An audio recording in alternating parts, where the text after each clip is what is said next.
کیا رکھا ہے، ایک یوسف تھے جو باقی رہی رونق اب تک، ورنہ پھر مصر کے بازار میں کیا رکھا ہے۔ حضرات گرامی، ابھی آپ تمام حضرات بہت بہترین لب و لہجے میں نعت پاک مصطفیٰ کو سماعت فرما رہے تھے۔ اب میں نظم کی دنیا سے نثر کی دنیا کی طرف لے چل رہا ہوں۔ تقریر پیش فرمانے کے لیے حضرت علامہ مولانا غلام محی الدین صاحب نورانی کو دعوت سخن دوں گا۔ ان کے آنے سے قبل ایک مرتبہ زوردار انداز میں نعرہ لگائے، اور یہ نعرہ جا کے کربلا کی دھرتی سے لگ رہا ہے، نعرہ تکبیر۔ دونوں ہاتھ کو فضاؤں میں لہرا کے بولو، یہ رشتے محبت کچھ اس طرح نبھاؤ، کچھ ہم قدم بڑھائے کچھ تم قدم بڑھاؤ۔ نعرہ تکبیر، نعرہ رسالت، جشن شہدائے کرب و بلا، جشن شہید اعظم، نعرہ تکبیر، نعرہ رسالت۔ اگر تو بادل ہے تو کچھ نشانی دے جا، اگر تو بادل ہے تو کچھ نشانی دے جا، یہ زمین چیخ رہی ہے اسے پانی دے جا، پھر ضرورت پڑے گی آواز کی تیرے، آ کے کچھ پیغام نشانی دے جا، آ کے کچھ پیغام نشانی دے جا۔ مائی پر حضرت اللہ مولانا غلام محی الدین صاحب نورانی میں پیش کرنے جا رہا ہوں۔ آپ حضرات کے ساتھ ساتھ یہ جو ہمارے بچے ہماری بچیاں بیٹھی ان کو بھی میں سنانا چاہتا ہوں۔ اب نہ سنو گے نا سب تو خاموشی کے ساتھ بیٹھو گے تبھی ہم سنائیں گے۔ خاموش بیٹھو گے نا؟ ہاں انشاءاللہ آپ بھی سنو، اور پیچھے والے حاضرین کو میں بڑے پیار سے میں کہنا چاہتا ہوں کہ بس آپ نعت سنیں، بہت پیاری نعت ہے، انشاءاللہ آپ مسل جائیں گے۔ ملاحظہ فرمائیں ارشاد کہ دیکھ کر خدا کو جان کی، دیکھ کر خدا کو جان کی قیمت خرید لی، دیکھ کر خدا کو جان کی قیمت خرید لی، دیکھ کر خدا کو جان کی۔ توجہ چاہتا ہوں کہ دیکھ کر خدا کو جان کی قیمت خرید لی، کہ دیکھ کر خدا کو جان کی قیمت خرید لی، دیکھ کر خدا کو جان کی قیمت خرید لی، ہر عاشق رسول نے جنت خرید لی، ہر عاشق رسول نے جنت خرید لی، دیکھ کر خدا کو جان کی قیمت خرید لی۔ اور دعا کے ساتھ شعر پیش کر رہا ہوں، ملاحظہ فرمائیں کہ سہوباروں سے دیوانے سرکار کو سلام، پیچھے کہہ دیجئے سبحان اللہ، اور تب کے بولے سبحان اللہ۔ کہ سہوباروں سے دیوانے سرکار کو سلام، کہ سہوباروں سے دیوانے سرکار کو سلام، جس سے زبیدہ بی بی نے، جس سے زبیدہ بی بی نے جنت خرید لی، جس سے زبیدہ بی بی نے جنت خرید لی، دیکھ کر خدا کو جان کی قیمت خرید لی، ہر عاشق رسول نے۔ مائک की सेटिंग बहुत खूबसूरत, मुझे पढ़ने में बहुत मजा आ रहा है। अब आपको कितना मजा आ रहा है वो आप जाने। हवा अच्छी चल रही है, आप सोना नहीं है अपनी कुर्सियों पर। और ये शेर दे रहा हूँ, आप जरा मुलाहिजा फरमाए कि नजदी को आए शर्म ये बिल्कुल मुहाल है, नजदी को आए शर्म ये बिल्कुल मुहाल है। शैतान ने हर एक की गैरत खरीद ली, शैतान ने हर एक की गैरत खरीद ली, देकर खुदा को जान की। और ये शेर मेरे आका की तरफ निस्बत है कि अल्लाह ताला ने प्यारे आका सल्लल्लाहु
अपने अपने काफिले में फिर चले जाते हैं, दोनों में आपस में बात होती है और फिर उसके बाद में बहस व तकरार होती है। मुसलसल ये 2 दिन का मामला चलता रहा और करीब आते गए और करीब आते गए, आपस में बहस व तकरार हुई तो कहने लगे, हुर तुम क्या चाहते हो? हुर ने कहा कि मैं ये चाहता हूँ कि आप यहाँ से कदम न बढ़ाएं, इसलिए कि अगर यहाँ से कदम बढ़ाएंगे तो आपके लिए ख़तरा हो जाएगा और आपको हम ये नहीं चाहते, आपको गिरफ्तार करके हम सोचते हैं हिफाजती दस्ते में आपको बिन इज्जत के पास पेश किया जाए। हज़रत इमाम हुसैन ने कहा, तुम्हारी माँ रोए तुम पर, इतना कहना था। हुर गुस्से में आता, कहता, हुजूर इमाम हुसैन, अगर ये लफ्ज़ अरब का कोई भी शख्स कहता तो आज उसके जिस्म पर उसका सर नहीं होता, मगर ये लफ्ज़ जो आपने मुझे कहा ये मैं आपको नहीं कह सकता, इसलिए कि मेरे बाप से अफजल आपके बाप हैं, मेरे नाना से अफजल आपके नाना है, मेरी माँ से अफजल आपकी माँ है, मेरे बाप से अफजल आपका बाप है, इसलिए आप अफजल हैं। मगर याद रखें, मुझे जो जिम्मेदारी जिम्मेदारी दी गई है वो जिम्मेदारी मैं पूरी करके रहूँगा, आपको मैं नहीं छोड़ूंगा। और हज़रत इमाम हुसैन ने कहा तो मैं भी तुम्हें नहीं छोड़ूंगा। और फिर हुर ने कसम खा लिया, ऐ हुसैन, खुदा की कसम मैं आपको नहीं छोड़ूंगा। उसने कसम क्या खाया, अल्लाह ताला ने उसके कसम को दूसरे तरीके से पुर कर दिया। जब उसने इतना कहा तो एक ख़ास नज़र इल्तफ़ात का इमाम हुसैन की उठी, उसके दिल की दुनिया बदल गई, दिल में अंगड़ाइयाँ लेने लगा। और उसके बाद दिल की दुनिया क्या बदली, तारीकी दूर हो रही है, जहन बदल रहा है, दिल में अहले बैत की मोहब्बत जाग रही है। चलते चलते कहने लगा, ऐ इमाम हुसैन, ये बात सच है कि जगह जगह पर चप्पे चप्पे पर इब्ने ज़ियाद के जासूस बैठे हुए हैं। ऐसा करें, मैं ये चाहता हूँ कि आप हमारे हाथ से भी निकल जाए और मैं इब्ने ज़ियाद के नज़र में बुरा भी ना बनूँ। लिहाजा दरअसल बात यह है, दिन का उजाला जब तक है तब तक मेरे साथ चलते रहें, रात की तारीकी जब हो बड़ी तेज़ी के साथ आप निकलें और कहीं दूर चले जाएं, ताकि मैं उससे बहाना बनाकर ये कह सकूं कि मैं क्या करता। रात की तारीकी में सारे लोग सो गए थे और इमाम हुसैन का काफिला कहाँ चला गया मुझे पता न चला, ये बहाना कर दूंगा। लिहाजा ये बात कहने के बाद में हुर ने जब ये कहा इमाम हुसैन से, इमाम हुसैन को ये बात पसंद लगी और आपने मंजूर कर लिया और कहा ठीक है चलो। चलने लगे, रात की तारीकी हुई, एक जगह पड़ाव पड़ा और हुर के जितने लश्करी थे दिन भर चले थे और थके थे, लिहाजा उनको फ़ौरन नींद आ जाती है और फ़ौरन आपके सारे सिपाही जग रहे थे। आपने सबको हुक्म दिया, उठो जल्दी से और चलो, चलना शुरू करो। इमाम हुसैन है, उनका काफिला है, रात की तारीकी में उठते हैं और चलने लगते हैं। तकरीबन 3 पहर चल चुके हैं, अभी सफ़ेदी सहर नमूदार होने वाली है, सहर का वक्त है। उससे पहले का क्या मामला है, चल रहे हैं, इतने टेक लगाए हुए हैं, एक साहब सो रहे हैं, एक जगह पर पड़ाव डालते हैं। इतने में ख्वाब दे करके हज़रत इमाम हुसैन उठकर बैठ जाते हैं और पढ़ते हैं, वला हौला वला कुव्वता इल्ला बिल्लाहिल अलीय्यिल अज़ीम। ये कलमा पढ़ना था। बगल में कजावे से टेक लगाए बैठे थे हज़रत ज़ैनुल आबिदीन, जिन्हें आबिदे बीमार कहा जाता है। ये लफ्ज़ सुनते हैं, चौंक कर उठकर बैठ जाते हैं और कहते हैं, अय अब्बा हुजूर, क्या बात हो गई, आपने ला हौल क्यों पढ़ा है, क्या बात है, मेरी जान आप पर कुर्बान हो। इतना कहना था। हज़रत इमाम हुसैन कहते हैं, बेटा अभी बड़ा दर्दनाक ख्वाब मैंने देखा है। हज़रत ज़ैनुल आबिदीन फरमाते हैं, क्या देखा है हुजूर, अब्बा हुजूर बताएं तो सही क्या देखा है। हज़रत इमाम हुसैन फरमाते हैं, बेटा ज़ैनुल आबिदीन, मैंने अभी ख्वाब देखा है कि एक कहने वाला कह रहा है कि लोग चले जा रहे हैं, उनकी क़ज़ाएं पीछे आ रही हैं। ये देखकर मैं फ़ौरन उठकर बैठ गया, मैं समझ गया कि हम लोगों की शहादत करीब है, लिहाजा अब बढ़ने की ज़रूरत नहीं है, यहीं पर खेमा डाल दो, ये इशारा है हमारी शहादत का। तमाम वो मंज़र जो उनकी नज़रों में थे नाच गए, शहादत बचपन से जो सुनते चले आ रहे थे सब ताज़ा हो गई। अल्लाह के रसूल ने ख्वाब में जो रास्ते बताए थे, जो मकामात बताए थे, जिन चीज़ों के निशानदही फरमाई थी, वो तमाम चीज़ें नज़रों में जहन में ताज़ा होने लगे। और फिर क्या हुआ, सुबह होने से पहले पहले आपने एक अच्छा मकाम देखा और कहा कि यहीं पर अपना घेरा डाल दो, यहीं पर अपना कुंबा लगा दो, यहीं पर तमाम अहले बैत का मस्कन बनेगा, लिहाजा वहीं पर डाल देते हैं। अब आप खुद आगे नहीं बढ़ते हैं। उसके बाद अभी वक्त ही ज़्यादा नहीं गुजरता है, 2 दिन का अरसा गुजरा था कि क्या देखते हैं, सामने से एक लश्कर जर्रार चला आ रहा है। एक लश्कर आता है और आसमान और ज़मीन के दरमियान में एक ऐसा गर्दो गुबार उठता है जिससे कुछ भी नहीं दिखता है। लोगों ने समझा कि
हुसैन ये चाहते हैं कि शरीयत बच जाए, यजीद ये चाहता कि मेरी मौज मस्तियाँ बढ़ती चली जाएं।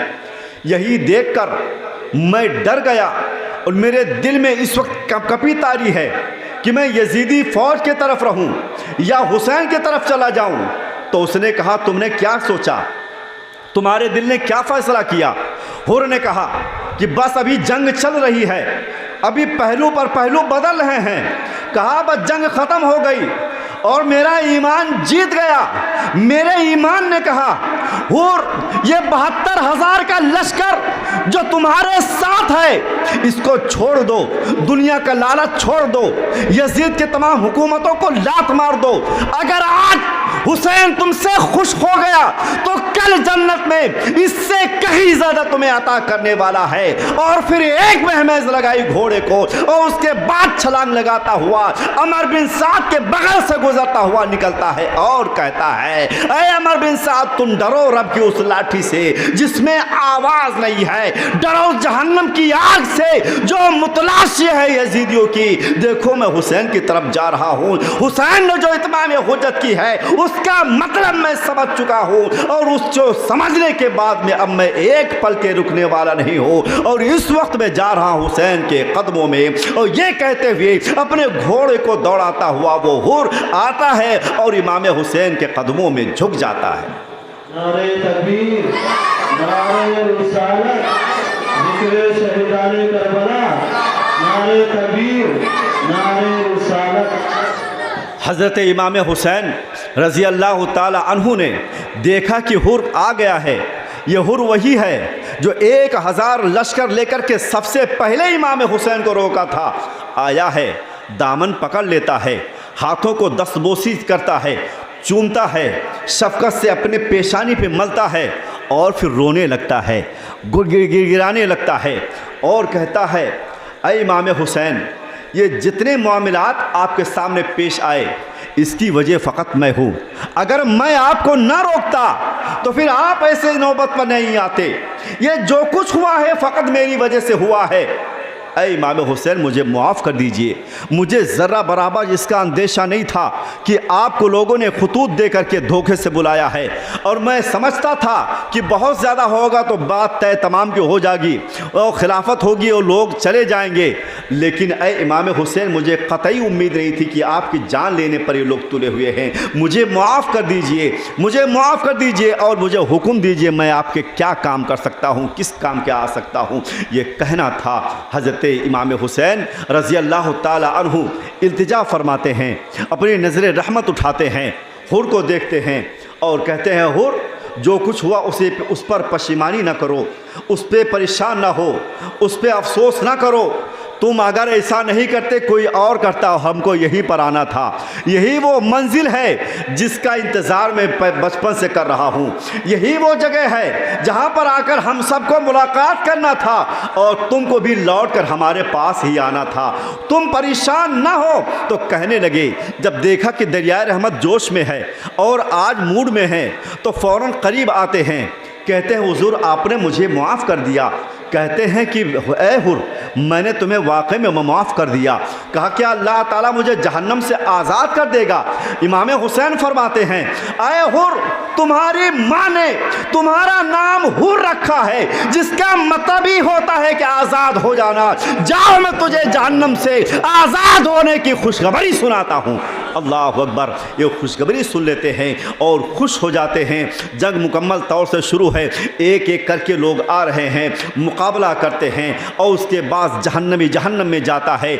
और हुसैन के जो जवान मर्द हैं वो जाते हैं, गाजी बन करके आते हैं, दादो तहसीन आफरीन को बटोरते हैं और बड़ी वाहवाही लेते हैं, बहुत खुश होते हैं। इमाम हुसैन अल्लाह का शुक्र अदा करते हैं। इसी बीच में जाबरी ख़ानदान से 2 लड़के नौजवान आते हैं और आने के बाद में हज़रत सैयदुश्शुहदा इमाम हुसैन रज़ी अल्लाह ताला अन्हु के सामने बैठ आते हैं, खड़े होते हैं और खड़े होने के बाद में और सामने खड़े होकर के रोने लगते हैं। रोने का अंदाज़ देख करके हज़रत इमाम हुसैन ने कहा, बेटा तुम दोनों क्यों रो रहे हो? रोने का मकसद क्या है? रोने का मतलब क्या है? अब तुम्हें रोने की क्या ज़रूरत है? थोड़ा इंतज़ार करो, अभी हमारे नाना मुस्तफ़ा के साथ जामे कौसर पियोगे, बोलो सुभान अल्लाह। अभी जाकर के जामे कौसर नोश करोगे, परेशान ना हो, रोज़ा चलकर वही खोला जाएगा। कहने लगे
तीरों तलवार की बारिश होती है, नेज़े चल रहे हैं, बर्शियाँ उठ रही हैं, और वहाँ पर ऐसा हमला होता है। और फिर हज़रत हुर की तलवार, अल्लाह अकबर, उनकी तलवार तो ऐसी चलती थी, ऐसा लग रहा था जैसे मधुमक्खियों ने अपने छत्ते पर ही हमला कर दिया हो। हर तरफ आहो बुका है, और इस तरीके से हमला होता था कि यजीदी खुद अपने आप में मरे कटे जा रहे थे। हज़रत हुर की तलवार क्या है, अल्लाह अकबर, ऐसी तलवार चलती है, इधर तलवार चलती है, कभी इधर चलती है, और लपलपाती हुई उठती हुई नजर आती है, मगर गिरती हुई नजर नहीं आती है। किसी का सर गिर रहा है, किसी का धड़ गिर रहा है, किसी का पैर कट रहा है, किसी के टांगे कट रही हैं, किसी की गर्दन गिर रही है। हर तरफ हाहाकार मचा हुआ है, और हर तरफ लोग अब भागने लगे हैं। हजरत हुर ने इतना शदीद हमला किया, तने तनहा है, उनका घोड़ा इतना अरबी नस्ल का था कि हमला करते हैं तो जिधर रुख करते हैं उधर मैदान काई की तरह साफ हो जाता है।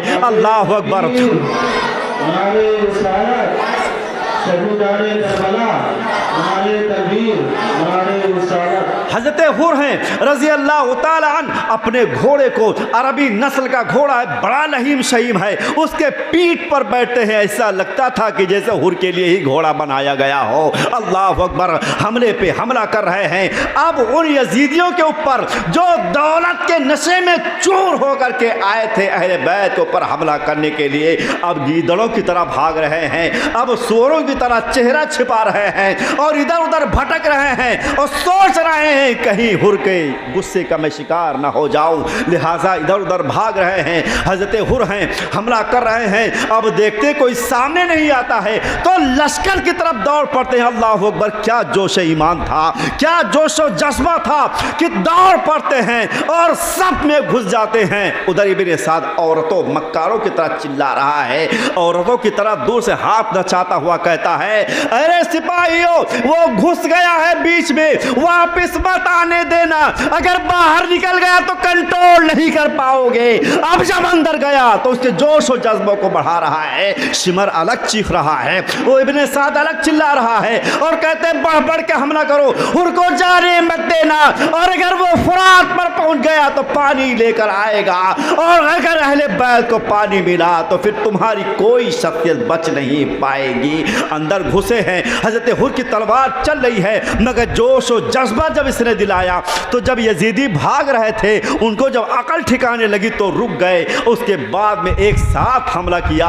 हजरत इमाम हुसैन देख रहे हैं कि उनका हमला इतना शदीद था कि अफरा तफरी का माहौल हो गया था। जैसे कोई शेर गीदड़ों पर हमला करता है तो गीदड़ों को भागते हुए रास्ता नसीब नहीं होता है, हालत बद से बदतर हो जाती है। वो हालत यजीदियों की हो गई थी।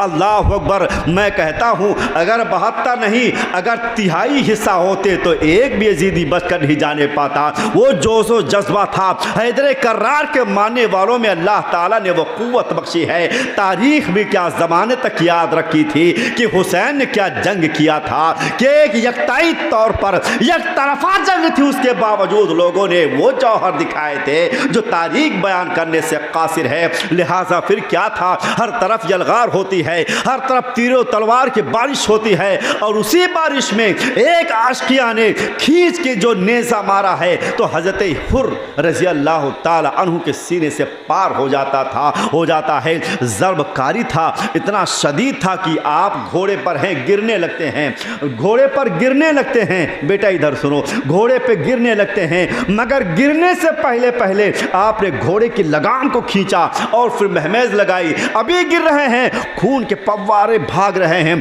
खून का फव्वारा छूट रहा है, मगर इससे पहले कि उन यजीदियों के बीच में गिरे फौरन आपने घोड़े के लगाम को खींचा। घोड़ा इशारा समझ जाता है और बड़ी तेजी के साथ सरपट दौड़ता है और इमाम हुसैन के कदमों में पहुंचा देता है। अल्लाह अकबर, आखिरी वक्त है, नज़ा का वक्त है। हज़रत हुर एकदम आखिरी सांस ले रहे हैं, खून काफ़ी बह चुका है, लातादाद ज़ख्म खा चुके हैं, तीर और तलवार के ज़ख्म, नेज़ों का ज़ख्म सब कुछ लग चुका है, जिस्म चूर चूर है, हर तरफ से टीसें उठ रही हैं। ज़ख्म इतने ज़्यादा गहरे थे कि बचने के कोई चांस नहीं। आखिरी सांसें चल रही हैं, करीब कि आपकी रूह परवाज़ हो। महसूस करते हैं कि कोई प्यारा सा हाथ मेरे सर पर चल रहा है, महसूस करते हैं कि सर पे कोई हाथ चल रहा है। महसूस किया कि ये तो खुशबुए अहले बैत है, ये तो खुशबुए हुसैन है, ये सबसे पैगंबर है, हम शफीह मुस्तफ़ा हैं। आपने महसूस किया और आँखों को टप से खोल दिया। जब आंखें खोली तो क्या देखते कि सामने जनाब हुसैन खड़े हैं, अश्कबार आँखों से हुर को देख रहे हैं, घोड़े से अपनी गोद में उठाते हैं, अल्लाह अकबर, और अपने कदमों में रखते रहते हैं, जानू पे रखते हैं सर, और फिर आपका सर सहला लेते हैं। क्या देखते हैं, जनाब हुसैन बड़े गमज़दा अंदाज में हुर के सर को सहला रहे हैं। हुर को बड़ा सुरूर महसूस हो रहा था। फ़ौरन कहा, या इब्ने रसूलिल्लाह, जान मुकम्मल निकलने पर तैयार है, मगर आपकी सोहबत मिल गई, आपका जानू मिल गया, آپ کا دست اقدس میرے جسم سے کیا لگا، درد کو کنٹرول کر کے رکھا ہوں، روح کو روک رکھا ہوں تاکہ آپ کی گود کی لذت کچھ دیر اور محسوس کر سکوں۔ اللہ اکبر۔ کہنے لگے اے حسین، اے امام علی مقام، آپ مجھ سے ناراض نہ ہونا، آپ بالکل پریشان نہ ہونا، میری آخری وقت ہے، میں آپ کے نانا کے پاس جانے والا ہوں، آپ کو کوئی سندیشہ دینا ہے۔ رو پڑتے ہیں حسین، آپ کی آنکھوں سے اشک ٹپکنے لگتے ہیں۔ حسین کا رونا کیا رونا تھا۔ بچپن میں جب میرے حسین روتے تھے تو پیارے مصطفیٰ کہتے تھے فاطمہ میرے بیٹے حسین کو نہ رلایا کرو، جب یہ روتا ہے تو فرشتے رونے لگتے ہیں، جب یہ روتا ہے تو میں بے قرار ہو جاتا ہوں۔ آج حسین رو رہے ہیں، کوئی چپ کرنے والا نہیں۔ حضرت حر دیکھتے ہیں کہ حسین کی آنکھوں سے آنسو کے قطرات ٹپکتے ہیں اور رخسارے حر پر گرتے ہیں، محسوس کرنے لگتے ہیں اے حسین درد بہت تیزی کے ساتھ اٹھ رہا ہے، اے امام علی مقام برداشت جواب دے رہا ہے، مجھے اجازت فرمائے، اب میں دیکھ رہا ہوں کہ رسول پاک اپنے ہاتھوں میں آب کوثر لے میرا انتظار کر رہے ہیں، اجازت فرمائے۔ ادھر آپ نے کلمہ کے تلقین کی اور پھر آخری ہچکی لی۔ جناب حر نے زانو حسین پر جناب حر کا سر ہے اور آخری بار پڑھتے ہیں اشہد ان لا الہ الا اللہ و اشہد ان محمدً عبدہ و رسولہ، اور پھر اس کے بعد آخری ہچکی لیتے ہوئے اپنے روح کو فرشتے کے حوالے کر دیتے ہیں۔ انا للہ و انا الیہ راجعون۔ جناب حسین کو اب بہت تکلیف محسوس ہوئی۔ آپ نے حر کا لاشا لیا اور حر کے لاشے پر کپڑا ڈھانپ دیا اور کنارے رکھ دیا۔ اللہ اکبر۔ اس طرح سے نہ جانے کتنے کوفیوں کو واصل جہنم کرتے ہوئے، نہ جانے کتنے یزیدیوں کو واصل جہنم کرتے ہوئے حسین کا یہ دائی، حسین کا یہ چہیتا، حسین کا یہ عاشق حسین کے قدموں پہ اپنی جان دے دیتا ہے۔ انا للہ و انا الیہ راجعون۔ اس طرح سے یکے بعد دیگرے کئی لوگ آتے ہیں جناب حسین کے پاس اور اجازت لے کر کے چلتے ہیں۔ آخری واقعہ بیان کر کے میں بات کو اختتام تک پہنچانے کی کوشش کروں گا۔